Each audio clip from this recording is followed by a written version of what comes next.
Here we have three triangles.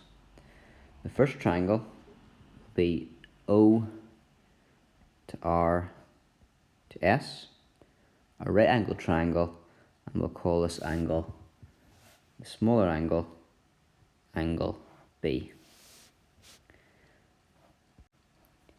I've drawn a circle as well to indicate that this is a unit circle, which means that the radius is 1. So O to R is a radius, so it will have a length of 1.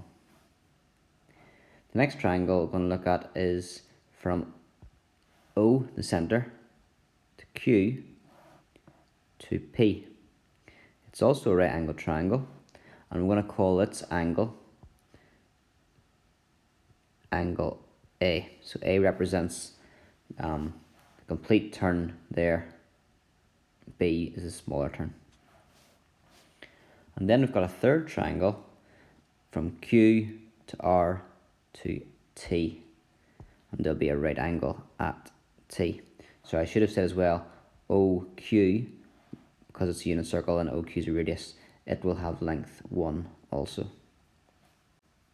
The aim of this proof then is to work out a formula for the cos of A minus B. I'm going to set up a few trig functions first of all to help us with that. So we're going to look first of all at cos B. So cos B will be the adjacent, this side here, OS, divided by the hypotenuse, which will be OR. So OS divided by OR, which is 1.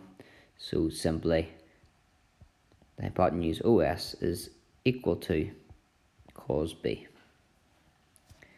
If we look at cos A will be in this triangle OPS. So the adjacent will be OP, and the hypotenuse is OQ, which is 1. So it will be OP divided by 1, which means OP can be written as cos A. Similarly then, RS, if we do the sine this time, sine B would be the opposite RS over 1, which means RS is sine B. And if we look at sine A, it would be the opposite, which is QP divided by the hypotenuse 1. So QP equals sine A, or PQ equals sine A. What I want to do is try to get some connection between what all these functions here to create a formula. And what we have here is a triangle QRT. So we're going to consider QRT and Pythagoras' theorem within it. So by Pythagoras' theorem, if we consider the triangle QRT, the hypotenuse QR squared will be equal to RT squared plus QT squared. Now, what is RT? Well, R to T, this distance here, would be OS minus OP. Now OS we know is cos B, and OP we know to be cos A. So RT would actually be cos B minus cos A. And QT, this distance here, it would be QP, which is sine A, take away PT. But if you look, PT is the same size as RS. So PT is sine B. So we have QT is QP sine A minus PT, which is the same as RS, which is sine B. Now we can enjoy some algebra here. If we expand that out, we would get cos squared B minus 2 cos A cos b plus cos squared a. If we expand out the second one, we get sine squared a minus 2 sine a sine b plus sine squared b.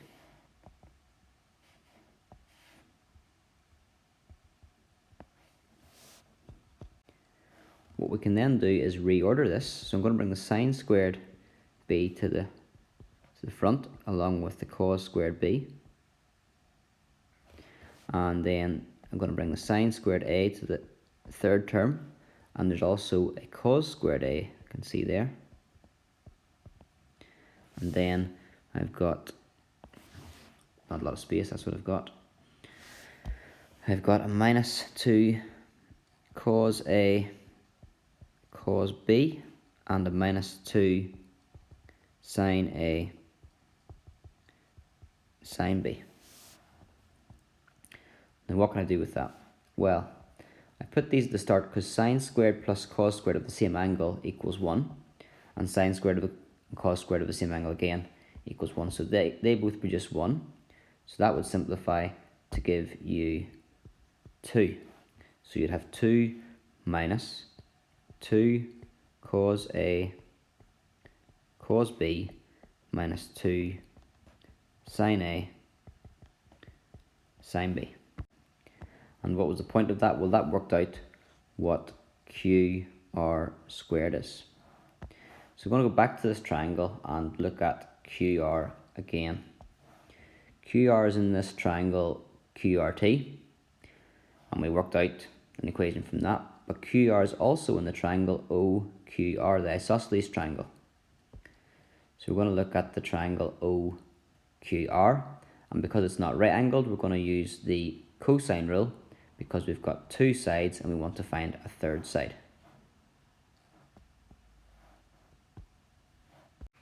So let's look at OQR. We would have that QR squared equals OQ squared, which is 1 squared, plus OR squared, which is also 1 squared. Take away 2 OQ, which is 1, OR, which is 1, and then cos.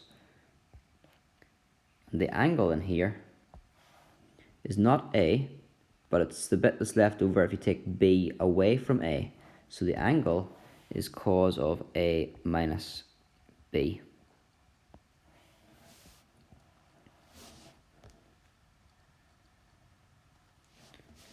Now, from the previous, we know what QR squared is. It's this here, so that can be written on the left-hand side. 2 minus 2 cos A cos B minus 2 sine A sine B equals, on the right-hand side we've got 2, 1 squared plus 1 squared is 2. Take away, that simplifies to be 2. And then cos of A minus B. So, to finish off, you can see that the 2's will cancel out. And we can divide through by negative 2. If we divide through by negative 2, let's look at the right-hand side first of all. It would be the cos of A minus B. And that's why I'm dividing through by negative 2, to get what cos of A minus B is.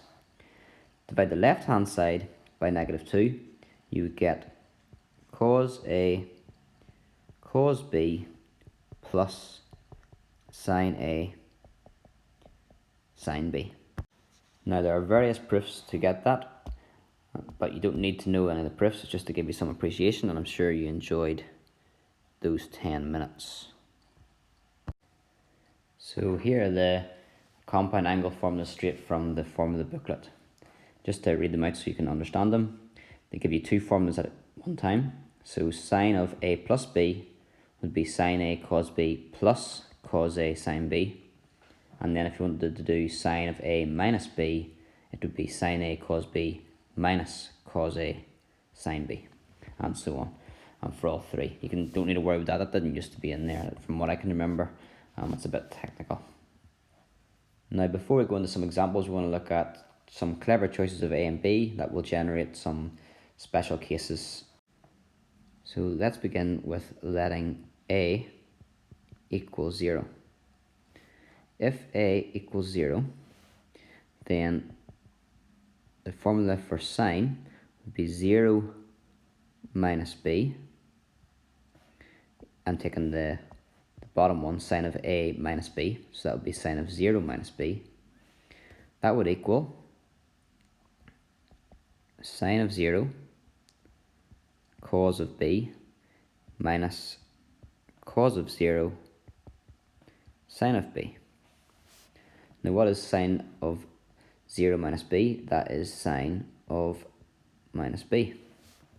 And that equals, well, sine of 0 is 0, so that term disappears.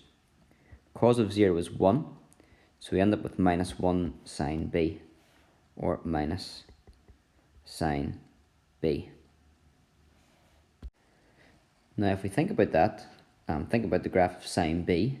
If you do the transformation, sine of minus B, that's a reflection. Can you finish it off before I get there? In the y-axis. And on the other side, if you do the sine B and then take the negative of it, that's a reflection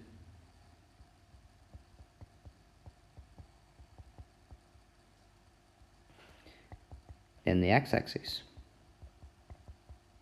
So it's true for a sine graph that if you reflect it in the y-axis, you'll get the same answer as if you reflect it in the x-axis.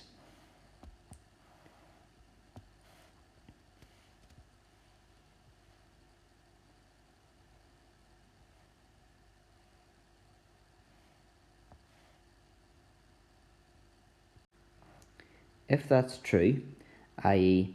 if f of minus x equals minus f of x, which it does for sine, the function is called odd.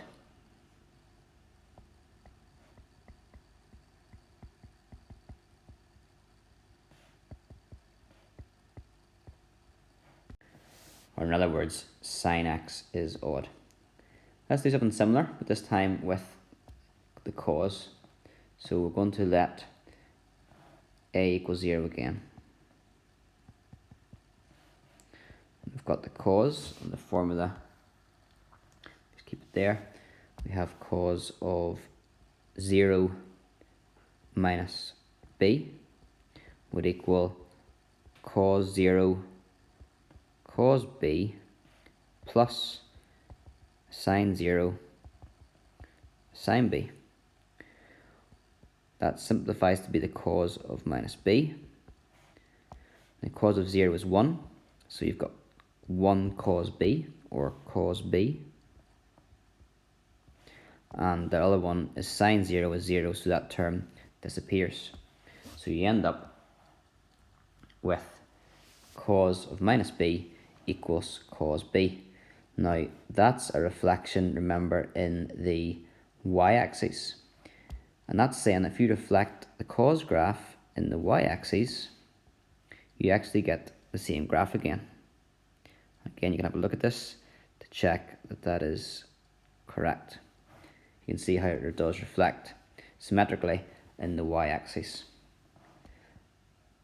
If we can generalize then, if that happens, if f of minus x equals f of x, you can probably guess the function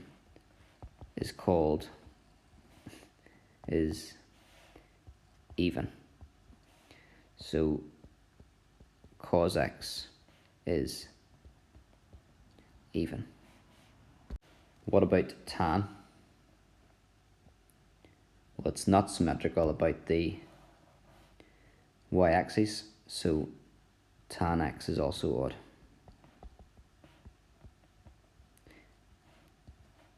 And because it's sine over cos, because one is odd, the other one is odd. I should say there's not really any mention of odd and even functions in the specification, but it's just good for you to be aware. You should be aware anyway of these facts. Cos of negative b is the same as cos b, and that sine of negative b equals negative sine b. They're really useful that you can switch between the two. Okay, let's look at some examples.